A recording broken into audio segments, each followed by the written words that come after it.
The following podcast is brought to you on behalf of the Saracens Supporters Association and is not an official product of Saracens Limited.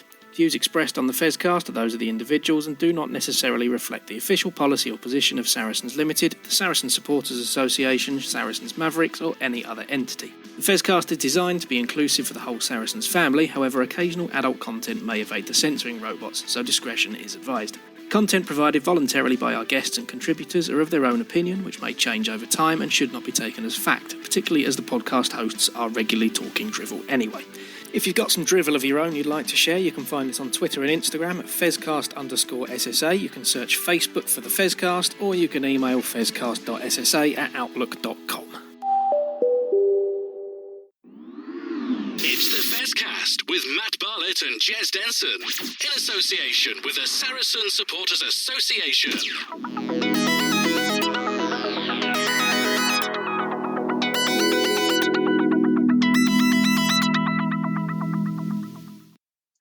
Well, hello everybody and welcome to another edition of the Fezcast. And yes, we are going weekly, so lots of work from me and Matt in getting guests, and we've got two fabulous guests to join us tonight. But first of all, say Matt's not joining us because it's his better half's birthday today, so we say happy birthday to Millie, and I believe Matt's treating her to obviously a special birthday meal or whatever, or at least he should be. If he's not, then I'll tell him off next time I speak to him. But we've got two fabulous guests joining us. One who is making their second appearance on the Fezcast, and one is their debut. So I'll start with our Fezcast virgin, as it were, which is wonderful supporter of Saracens, Saracens Women, a brilliant photographer as well. If you go onto the SSA and look and see the pictures that are taken at games, they're all taken by Jo Peake. Hi, Jo, how are you? I'm good, thanks, Jez. How are you?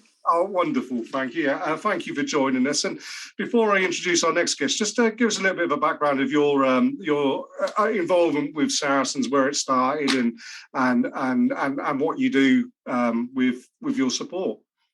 Well, you know, the team is just a great team. I tweet a lot about the fact that it's so much a one club ethos. I think it's getting better and get better each season. I love going travelling, watching the girls go and play. I'll get the camera out and take the old pictures for the Fezcast and for SSA and anyone else who wants to use them. I just like supporting the game and getting out there, and there's some fantastic play. And if you don't go and watch the women play, go out and watch them, because there's some real star players out there. Absolutely. And talking of a star player, we best introduce, returning to the Fezcast for your second time, it's the Troy Machine and Saracens Women's number 2. May Campbell, hi May, thank you for joining us again. How are you? Hello, yes, I'm very well indeed. Still slightly sore from the weekend, but good nonetheless. Well, we will talk about that in part 2. We're going to do this as a 3-parter here.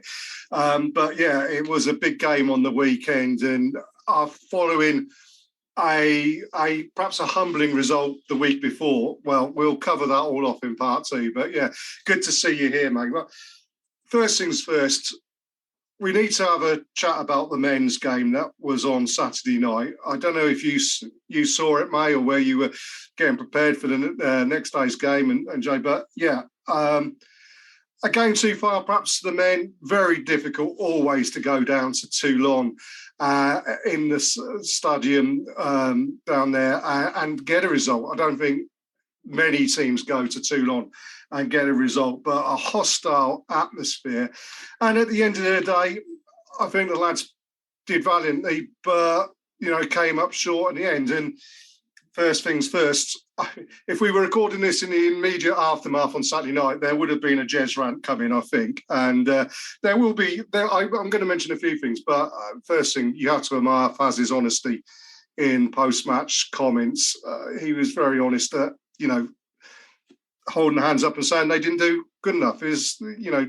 What did you think, Jay? Yeah, I thought it was an accurate reflection. As you say, Faz was brilliant. I think his comments were great. I did watch the game. I think they had the opportunities, but, you know, Toulon had some excellent play. Second half, I think we lost it a little bit, if I'm being honest. I think there was some ball handle areas that kind of let them down, which is uncharacteristic of the squad. So Hopefully they'll bounce back. There's plenty more games to play for the rest of the season, and then next year as well. Plenty of opportunities for Europe and such like going forward. But I think they'll be disappointed. But it wasn't their day, and we'll see what happens going forward. Well, yeah, absolutely. I mean, I think Toulon came out and did a job on Saracens, and the hope is that teams that we played between now and the end of the season didn't watch the game, or if they did watch the game, they haven't picked up on the on how Toulon played, and if they did pick up on how Toulon played, then they don't have the skill to do what Toulon did. But may I ask you this? I thought that Toulon's tactics, which were, for me, watching it, were right on the edge of legality, which, the great teams are able to do. But I felt that Ali Davis, who this year as a scrum half has been given excellent service outside of him, indeed, Ivan Van Zyl, when he came on, another whose speed of ball at the ruck has been ridiculously quick. Toulon got hold of them, didn't they, and slowed everything down. And I felt they were going off their feet, entering at the side at rucks. But, I didn't have the whistle in my hand. How do you perceive that, May? Is that what Toulon did so good? Yeah, I think they're just an extremely physical side. And towards the second half of the second half, they were able to sort of bully Sarries almost. And every single one-on-one battle they were winning. And even it's extremely hard for a 9 to get a clean ball if every single carry isn't beyond the gain line and you're then going backwards. And I think often potentially when Sarries were having to chase the game, they were sort of trying to go wide potentially too early, and they haven't created that go forward in the midfield sort of early enough. So it's really hard when you've got, obviously, Elspeth was just an absolute nightmare to play against, and he disrupted things extremely well. But then you have to also realise that the environment is incredibly hostile when you're going and playing away too. So that's an element to factor in, and how late they played too. Whereas in the Premiership over here, they're never that late kickoffs, and whether or not that has an effect is sort of unknown.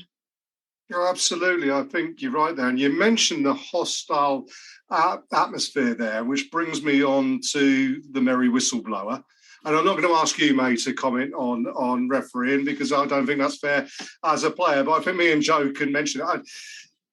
I felt on Saturday night in a hostile atmosphere, the one person on the field who was most affected by that hostile atmosphere. And I'm not going to blame him, because it's very understandable why it should be that way. But the referee, Andrew Brace, I felt wasn't consistent in the way that he refereed both sides. I mentioned the fact that I felt Toulon were on the edge of legality for a lot of the game. And May, you mentioned Estebev, who runs around and gets away with, not thuggery, shall we say, but being a very physical specimen. One thing that really did get me was there was a conversation Andrew Brace had with Owen halfway through the second half, where he basically inferred that he was going to get Owen removed as the captain, which I felt was completely disrespectful to Owen as a player. And listening to what was going on, I couldn't hear what Owen was saying. He's the captain. He was asking questions. He was perfectly legitimised in doing so. And it was just Owen. I think there'd been a couple of cases where a couple of players had perhaps spoken to the referee out of turn, but they cut that off, nipped it in the bud. Toulon, however, had 6 captains on the field. Parisi was captain, Olivon was captain, the scrum half, the standoff, Estebev, they were all in the ear of the referee, and he let that go. And I think the prime example was the one where they were pulled back for the fairly innocuous late challenge on Alex Good. But over the other side of the pitch, you had Vincent Koch having a potentially broken nose being repaired where someone had hit him with a forearm. And Etienne Estebez had gone right over the top of a ruck and put his knee into the face of Ali Davis, I think it was. And Joy Neville on TMO decided, look, I just found it a little bit weird. What did that appear to you, Jo, that way, or am I just being a bit overcritical? No, I think you're right. I think the players would agree in any rugby game that all they want is some consistency and fair and equality refereeing, and I'm not sure that was completely the case. I agree that there was potentially some influence from the crowd and in that environment where it was a mega atmosphere. The crowd have really come out to support their team, and fair play to them. And obviously we had the Sarri supporters over there bringing their voice as well. But I think the referee needed to be a little bit more balanced. I totally agree with you. I think there was a bit of inconsistency there that didn't help. Oh, absolutely. I think that's fair. And you as a player, May, I mean, I'm sure you would concur with that idea of the fact that you want just consistency from the referee, and without commenting on that game, and that's important to you as a player, I assume. Oh yeah, definitely. And that you also have to think they're playing in France. The camera angles that they have accessible to them are, I think, sort of quite conducive to the fact that you're playing in France. So I think that then has an effect on Joy Neville's angles that she has to view, and they managed to do that quite well, because even watching it live but on television, you're never showing the replays that you want to see that we have in the Gallagher Premiership. But no, it's just not having the referee on side makes it extremely difficult to gain any sort of momentum and get a foothold in the game. And we definitely had cases where we'll sort of strongly disagree with a referee's decision, and it's hard enough playing against sort of 15 players on the pitch. Well, I completely concur with you there, May. In 25 years of playing, I always said the only reason referees penalised me was because they knew I was right. But I mean, of course, now the next thing for the men is, before we move on, and this is the last little bit, excuse me, for those of us who remember, Toulon back in Cardiff in the European final was followed up pretty soon by Northampton Saints, and it was probably the worst week in Saracens fans' memory of the successful time, shall we say, because we went to Northampton Saints and lost the Premiership final against them immediately after the Toulon European final. We got Saints again this weekend. May I ask you, as a player, and we'll talk about it a bit more perhaps in the next one, but you're coming off a defeat like that, how do you pick yourself back up to and gain the intensity to go into the next important game? Because, again, Saints, this isn't an end of season. Saints going to be on holiday on the beach because they've got nothing to play for. They've got stuff to play for, and still so are Saracens. We potentially could get first place and a better home draw, maybe. I think, as players, you don't need any extra motivation to go away and review sort of previous performances, but you can only sort of learn from those experiences and games like that. Toulon are a very different team to the likes of Saints, so they'll have different areas to focus on in terms of their opposition, but it's very much just getting back to their core of I think having better go forward and being able to get over that gain line. And then also there were a couple of chinks in their defence, whereas that's been, I think, one of Saracens' best pieces of play is how relentless they have been in defence. So it's just sort of getting back to that and then going away. But yeah, they'll be working hard this week and be raring to go back at home on Saturday. Well, absolutely, they will be. Well, no, we've done the men to death there. We've got a brilliant member of Saracens Women with us, May Campbell. Jo Peake, big supporter with Saracens Women. We'll have a small break now, and we'll come back and we'll discuss the review of the last couple of games that Saracens Women have been in. So back in a moment. This is the Fezcast.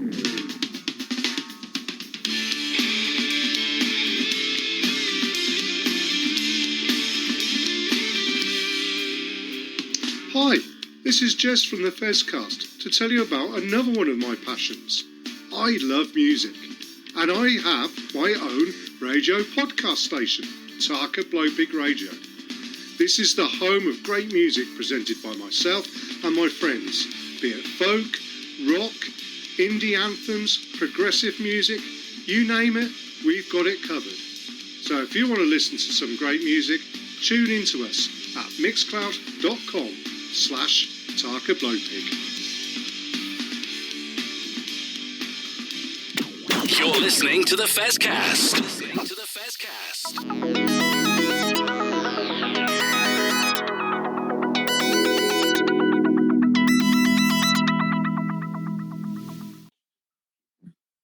Well, welcome back to the Fezcast with our guests tonight, May Campbell and Jo Peake, and time to focus on Saracens Women at a very important part of the season. There's a semi-final coming up this weekend against Harlequins, which we'll talk about in part 3. But this part, May, really what we want to do is have a reaction to the last couple of weeks, which perhaps have been far from ideal in relation to how you want to be at this part of the season, I suppose.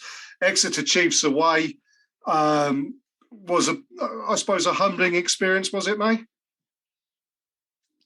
I don't really know what the words are to describe what happened down at Sandy Park. It was not a reflection of us as a team or as a squad or even as a club. I think,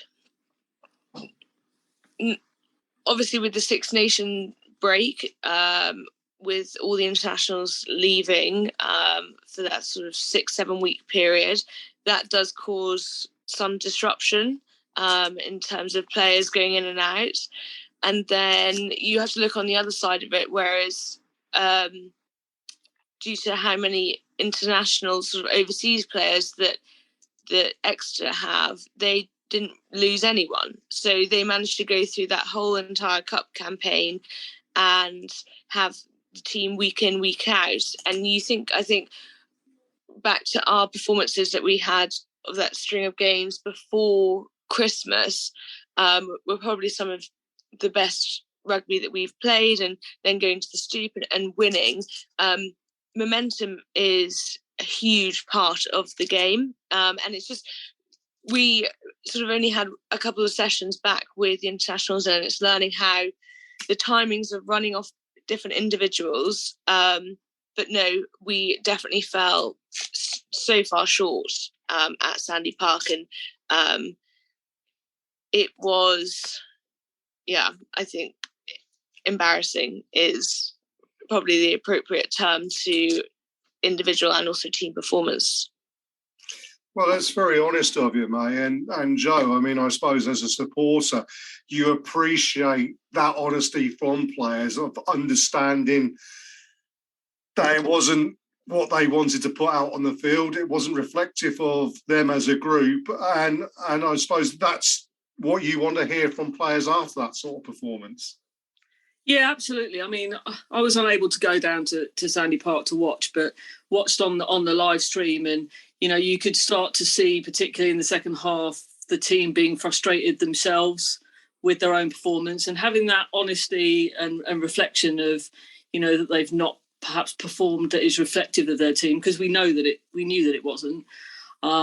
Just, I think, shows the supporters that they're always passionate, always trying to improve, and it doesn't matter whether they've won 104-0 or they've won, by 2 or 3 points. I think certainly as a supporter that tries to watch all of the games home and away, whether it's on the live stream or actually at the stadiums, you see that from the players. You see when they're disappointed, and even if they've won, they might be disappointed in elements of their game. And I think that's all you can ask as supporters, is that they're showing that passion to improve, to be better, and to put on performance for the crowd, because I know, that the girls certainly appreciate the crowd coming out and supporting them. They spend the time afterwards coming and speaking to the crowd, and the crowd love that, the kids love it. I think it's just one of those days that perhaps they were disappointed, definitely not at the top game, but it isn't reflective of their season so far. Well, absolutely not. And I suppose the big thing is that, with games coming quick and fast, the opportunity was given to the team to rectify that this weekend against Wasps. And then you suddenly saw a score, and what did you think, Jo, at that point when you're thinking you're back at home, you've got the opportunity, get behind the girls, they're going to put that Chiefs game behind them, and then suddenly, was it 26 unanswered points at one point? And, what were the supporters thinking at that point before I asked May about how they changed it around? I think there was probably a little bit of shock. The players probably felt it a little bit from the crowd. It got a little bit quiet in the crowd, if I'm being honest. And the crowd probably could have done a little bit better. And Massaif and Loxie both said it at the time that the crowd didn't seem that up for it either, and that was a little bit disappointing from my point of view, because I think that transfers to the players when they can feel that crowd really out there supporting them.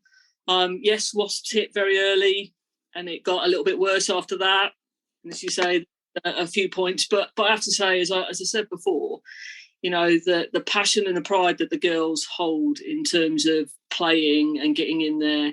We were right close to the pitch, and you can hear the likes of Packer and others really geeing the girls up and sort of saying, we need to get this better. And they did.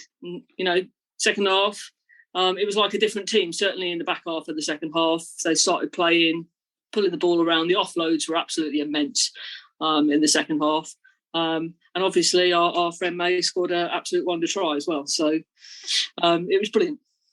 Well, yeah, I mean, that's the thing. And having watched highlights and whatever, you mentioned Marley Packer, and I think there was probably a moment in the game where her and Bryony, a little bit of the older Rocky music going off was there, and 2 yellow cards. So now, mate, I won't ask you to dob anybody in, but I mean that there was obviously passion from both sets of players on the field there.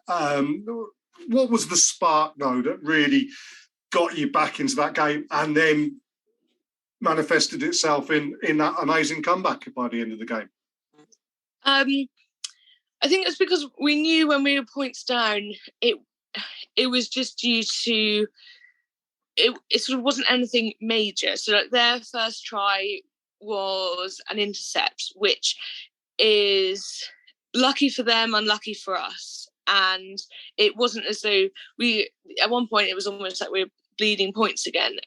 But the breakdown in that first half was a real weakness of ours, and that was giving them the ability to gain penalties and walk their way up the pitch. And we sort of learned, we took a bit longer to learn than we should have in how to sort of counteract that, and how we needed just to, as I was speaking about the men's, just have that front foot ball and get over the gain line, and then allow our 9s and 10s to play away, because we know that we've got an awesome back line. So we need, as forwards, we need to give them the platform to do that, and use the likes of our set piece to play in the areas that we want. And it was great. I think Holly kicked extremely well and controlled the game. And it's also different for her because she isn't, I was going to say not a natural 10, but she is a natural 10 in terms of the way that she plays and the time that she has on the ball. But for England, and I think preferably for her, she usually plays in the centres. So it's very different having that element. And we were just a lot more cohesive, and we had, I think, a lot more, fire to us. So I think that's probably spilt over slightly in the likes of the Packer and Bryony situation. But coming against them, they Wasps had nothing to lose. So, and this last week's game was really important for us to put ourselves in the best place possible ahead of this weekend. Well, absolutely. And I mean, obviously, Alex's coach was quite animated, I think, at one point, or certainly, obviously, is it important? What does the coach say to you in that situation to bring it back, or does he just rely on you as players to know what you need to do, to know what your processes are, and to know how to present the best possible version of yourselves?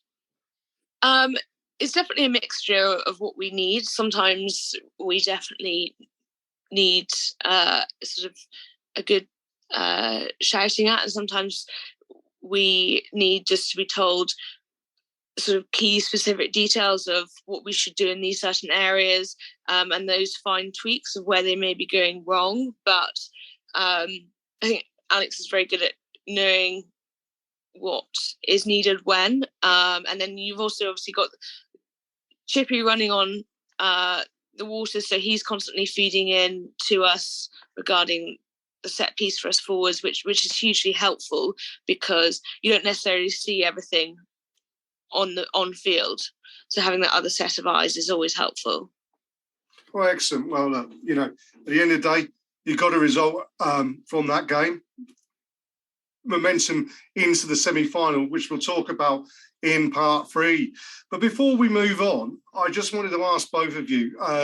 Today we've seen a bit of a Twitter explosion. Now, I've got to be very careful here, because people have been known to criticise us that when we go a little bit off track and don't mention Saracens and talk about other people and everything. But the Archbishop of Banterburyshire, as he self-proclaimed himself many years ago, James Haskell, has had a bit of a meltdown all over women's rugby and has been called out. I don't know if you saw it, but it was like he put up a thing about Jason Leonard, most caps, England front row forward, and everybody went, well, hang on a second, most cap men's forward, and Rocky Clark, one of our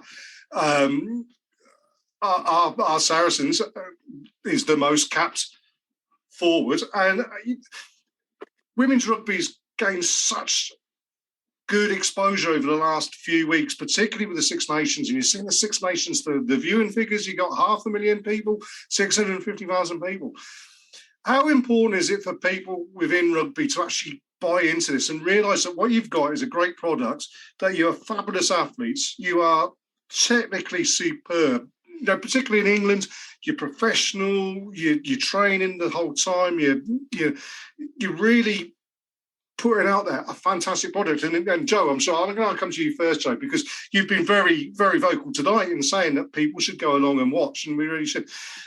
How annoying is it when you get somebody like James Haskell, who is respected, who has got his own podcast and everything, comes out and says something completely stupid like that, and then double down on it and tries to get out of it in the way he has done?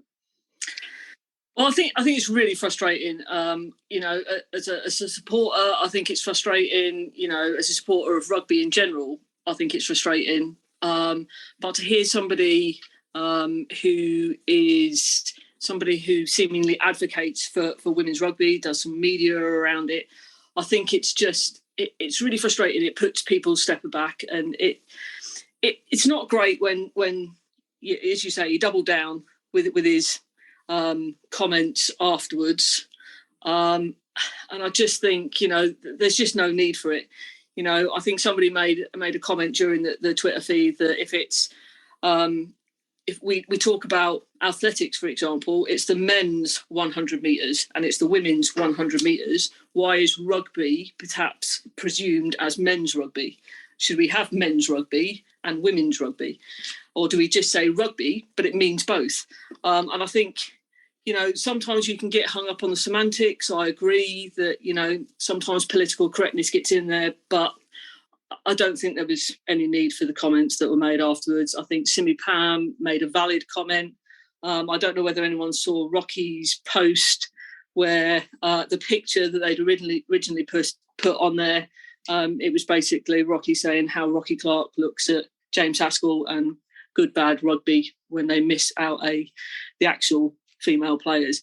And I thought that was a great response. There's nothing inflammatory in there. It's just, banter, if James wants to call it banter. But I think that there was a line that was stepped over there, and, they've removed the tweet. They put something else out. I don't think there's been an apology, which I guess is a lot of the frustration as well, but it's clearly caused a big Twitter fest, and rightly so. It's been called out. I think, women aren't asking to be promoted above men, but some equality, I think. And we've had so much good. You spoke about it, Jez, around the Red Roses, around the Six Nations in general. Wales have got full-time and part-time trainer contracts. Italy, France, some of the games, and I went to some of the Six Nations games, are absolutely phenomenal, and they should be celebrated. And I just think, if anyone's not seen Victoria Rush's No Woman, No Try, they should definitely go and see it, because if women are having to make documentaries like that, then clearly there's an inequality, and further comments like the comments that were made on Twitter today don't help promote that. They put it a step back. Absolutely. I mean, May, I suppose I come to you now that you as a player, how much notice do you take of that kind of traffic on social media? Is it something that you just, tomorrow's chip paper kind of idea? Or does it actually, when you put your body on the line every week in a Saracens shirt, and if you were given the opportunity internationally, you would do so, knowing full well that it could be a short career, knowing full well that you've almost got to try twice as hard to get the exposure and the coverage that men take for granted almost. I mean, does it affect you, or do you just water off a duck's back and let it go? I think it's probably a mixture, because obviously the women's game is where the men's game was 20 years ago, and there's no hiding that. And obviously you've got things like media and everything that then cover the costs of the men. And the trouble is, obviously, the women's game isn't making money, so we basically have to rely on people digging deep in their pockets for us to help push the women's game forward as much as we can. And some girls are able to do that full-time professionally. Some of us don't have that opportunity at all. And I think when there's things like Twitter arguments all going on, I would much rather just have the women's game put in front of more people so that they can make up their own mind of whether or not they want to continue watching women's rugby, because it's rugby at the end of the day and it's sport, and realise that it is skillful and it's fast and it's exciting to watch, rather than having this almost like negative connotation. Then it's like men against women, and if you support a men's team, then you should support a women's. You should just support the sport as an entity. And so I just think when people are sort of like ranting and raving about this, that, and the other, that energy can be put into something else, and it could be put forward into promoting the women's game. Because I like, having listened to The Good, the Bad, and Rugby, they do promote the women's game, and they were saying obviously how wonderful the Six Nations was. And I think we know, well, I know as a female player that we need male players to help boost our coverage and to get their fans looking into what the women's team may be doing. So it's definitely a tough one, because as female players, we have the responsibility to grow the game, but also all male players do as well, because if they seemingly love the sport, then they should try and push it and grow it. And you see the grassroots growing. There's so many young girls in it. So yeah, it's sort of a mix. And I prefer to get into sort of like Twitter arguments about referees not picking up on like high tackles on myself, rather than those sorts of arguments, basically. Well, that's fair, dude. Very diplomatically said there. But I mean, look, us on the Fezcast, we appreciate the importance of not only Saracens Women, but the game as a whole. And we will do everything we possibly can to support you. And I'll say, from my wife's point of view, Shazza's point of view, yeah, she watched the Toulon game with me on Saturday night and went to bed before the end saying she didn't enjoy it. She didn't like it. The game was something that was like wasn't in her enjoyment level, if you know what I mean. Whereas the women's game, yeah, for someone who is not the hugest rugby fan, she's watched the Six Nations, the Red Roses, she's watched Saracens Women's games and thoroughly enjoyed it. And that's where, there is, I think there's a market out there. And whatever we can do to develop that, we'll do that. Well, look, we best have a word from one of our sponsors, and then we'll come back in part 3 and have a look forward to the semi-final on Sunday and see where that's going to go. So thank you to May and Jo, and we'll be back in a short while. This is the Fezcast.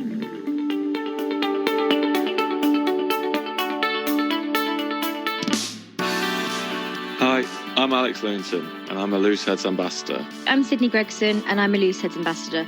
Our aim is to tackle the stigma of mental health in rugby and society in general. The Looseheads mission is to place a mental health lead at every rugby club. Get in touch now to find out more. You can find us at Looseheads on all social media channels or at looseheads.co.uk. Take care and enjoy the rest of the podcast. Enjoy the rest of the pod.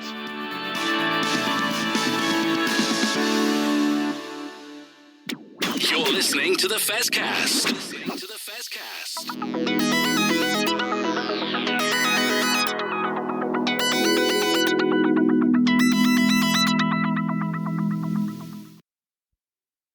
Well, welcome back to part 3 of this week's Fezcast with our guests Jo Peake and May Campbell. And we've done the past. Now to look forward to the future, and it's a big game on Sunday for Saracens Women, the semi-final against old rivals, local rivals. It's a derby. It's got everything, this one, hasn't it? Potentially people would look at it and say it maybe should be the final, but it's also indicative of how far the Premier 15s have moved on, in so much as that more teams have been competing this year. But Saracens versus Quins. I'll come to Jo first, May. Are you looking forward to it? Of course. It'll be the first time that it's not been Saracens and Quins in the final, I think, this year. It's definitely development and growth in the game. You see how far Exeter and Bristol have come over the last 12 months. I think they were 6th and 8th last year. They're playing really well. Obviously, the Quins game, as you say, it's always going to be really, really competitive. It's 1-1 in the season. We lost at home. We won away. Both games, really great games. And I don't expect Sunday to be any different. And all I'm going to say is I hope the crowd come out, and I'd really like as many people out there as we possibly can and bring that noise, because the girls really deserve to have that noise in the crowd there this weekend.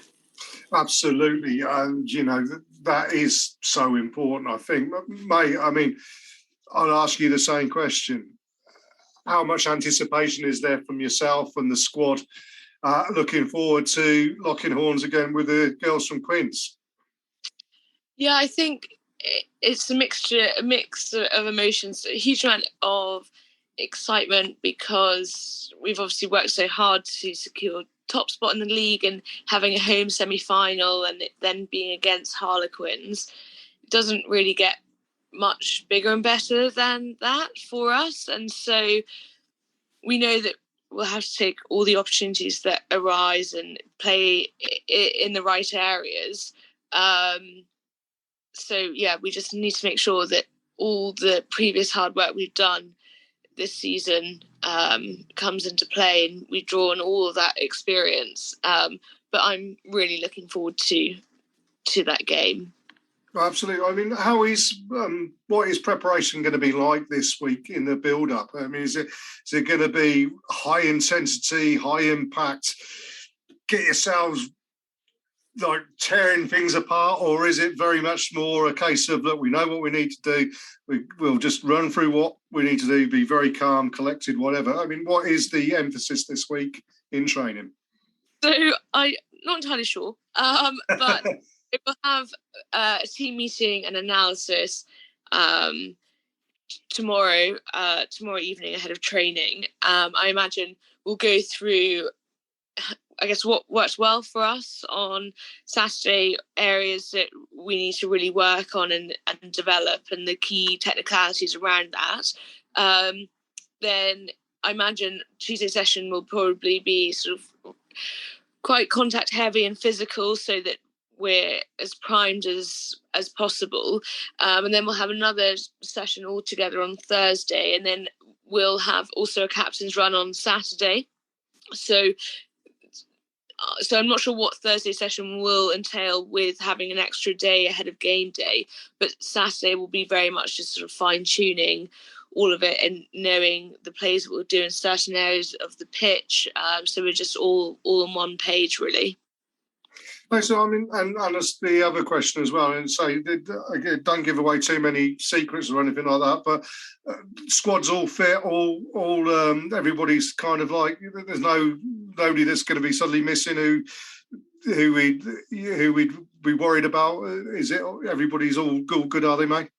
Yeah, from my understanding, I think I don't think anyone is amiss from last weekend. I think a couple people may be back from injuries as well, so they may be putting their hand up in terms of selection. So I don't know the team yet, so I personally don't even know myself, but from my understanding, I don't think Saturday took too much of a toll on everyone's bodies. Excellent. Well, that's good. Well, Jo, I'm going to give you the opportunity now. You've got one of the squad members in front of you, integral players. You as one of the vociferous and vocal supporters. What's the message from the supporters to the team and to the squad that May can take back to training, as I say, tomorrow? What do you want to say to the guys? All I would say is that the fans 100%, 110% probably believe in them. We know that they can do it, and all we want to see is their passion out on the field, pushing for every ball, and we know that they will, because they're always up for a game against Quins, and it's a semi-final. So fingers crossed, and we'll get up to the six ways for the final in a couple of weeks' time as well. Excellent. Well, look, I can tell from here, May, that the 24th man in the squad or player in the squad or whatever is going to be that crowd at the StoneX on Sunday. Us on the Fezcast wish you all the best for that game. As I say, as Jo says, you don't need it. We know that you've got the talent, the ability, the passion and the desire to put everything out there on that pitch. But nevertheless, we say all the best. And I say to you guys, thank you ever so much for joining us on the Fezcast. As ever, it's a pleasure to talk with people like yourselves about the game. And say we look forward to perhaps welcoming you back again at some time in the future, both of you. Please do. Obviously, we'd like to have you back on at any time you'd like to come on. What we'll say is that next week's show is going out on the 24th of May, which is Tuesday, normal time, normal places. On your Buzzsprout or on the Spotify or however you pick it up. Waiting on the club at the moment to confirm potential guests, but otherwise it'll be me and Matt talking about a wonderful victory for the women over Harlequins and a thumping of Saints by the men, obviously getting back on the bike. So that'll be good fun next Tuesday. So tune in then. But other than that, say, Jo, May, thank you ever so much for joining us. And thank you everybody for listening into the Fezcast.